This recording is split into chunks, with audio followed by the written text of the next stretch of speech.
Se le hizo fácil a Leopoldo Durán Zarazúa engañar a las autoridades eclesiásticas con sus embustes, y por eso fue a parar a la cárcel. Esta es la historia del autosecuestro del falso sacerdote. Muy al estilo de los gángsters estadounidenses, el 12 de octubre de 1957 fue cometido en la Ciudad de México un secuestro, siendo víctima un joven sacerdote español, por cuyo rescate se pidieron 150,000 pesos. La cantidad no había sido entregada, pues los plagiarios supieron que estaba interviniendo la ley y no volvieron a dar señales de vida. Pero como no habían liberado al presbítero, 20 días después, muchos pensaban que ya había sido asesinado. Más o menos, la primera carta señalaba que los secuestradores tenían en su poder al padre Durán y que si se pretendía recuperarlo vivo e ileso, debían entregar 150,000 pesos sin avisar a la policía. Al estilo cinematográfico, se tendió una red policíaca dentro de un lugar secreto que debía ser absoluto, pues cualquier error podía costar la vida del padre Durán. El comandante, Francisco Aguilar, puso en movimiento a detectives de la Policía Judicial del Distrito. No sabían que sus averiguaciones iban a denunciar las tropelías de varios inspectores de gobernación, quienes, inexplicablemente, laboraban al servicio de la Federación, a pesar de sus pésimos antecedentes. Paulatinamente, sucedieron cosas extrañas. Primero, el padre Durán se comunicó personalmente por teléfono para pedir que entregaran el dinero o los secuestradores lo matarían. A los 3 días, apareció vivo el sacerdote, sucio, barbón, demacrado y con huellas de relativo sufrimiento. Caminando llegó al templo y, balbuceando, suplicó que se entregara el dinero, aunque le habían rebajado la exigencia. Entregaría 80,000 pesos a cambio de que no volvieran a secuestrarlo. Ni por esa circunstancia sospecharon del farsante las autoridades. Se tendió una trampa a los secuestradores y volvió a desaparecer el padre Durán Zarazúa.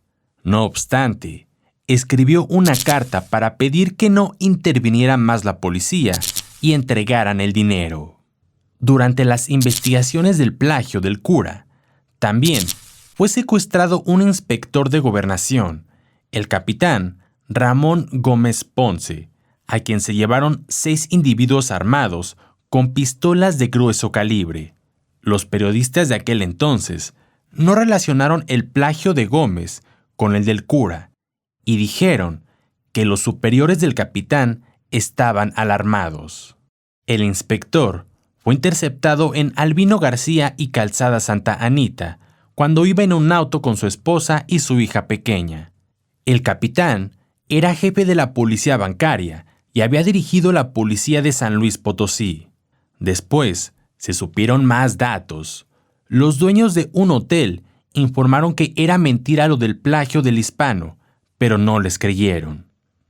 Los denunciantes presentaron varias tarjetas de registro con la firma del cura y ni así les creyeron. Entonces, se supo que el capitán Ramón Gómez había sido invitado a secuestrar al padre para sacarle un buen dinero. En otras palabras, la misma historia. Algunos de los secuestradores eran o habían sido policías.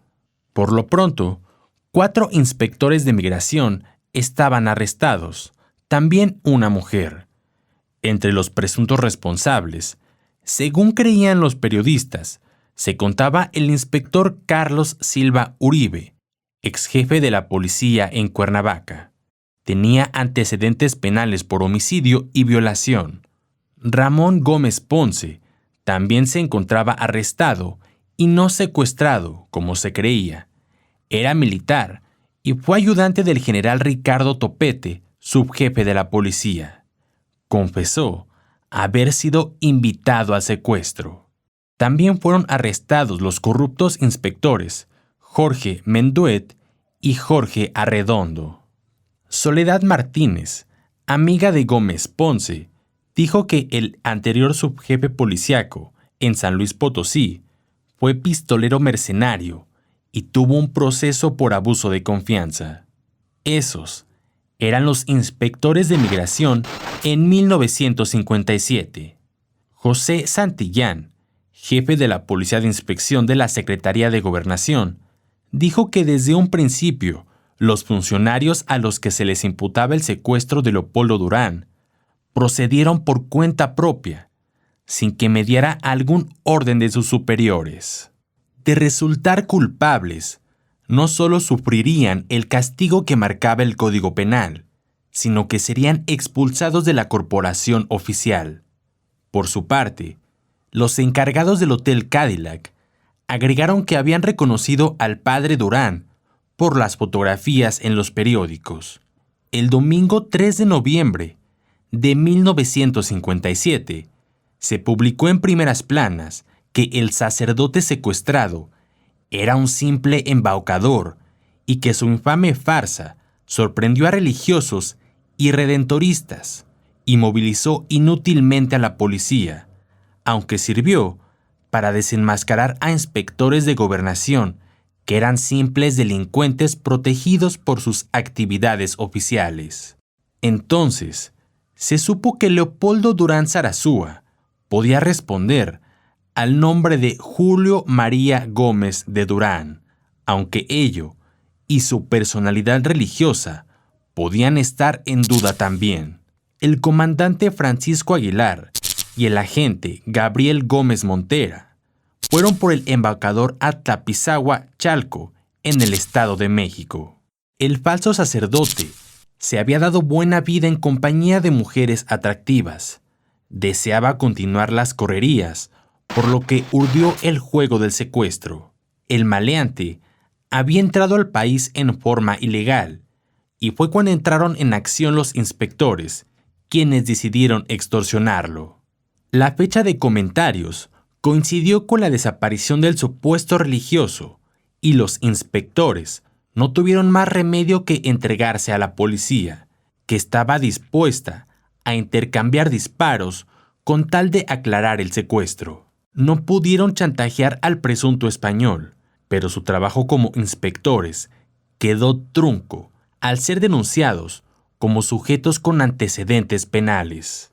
Al preguntarle al español si recordaba a Guadalupe Moncada, dijo: Anduve con ella. Lógico que tuve que ver con ella. La había traído de Guadalajara a Jalisco, para posteriormente pasear en Acapulco.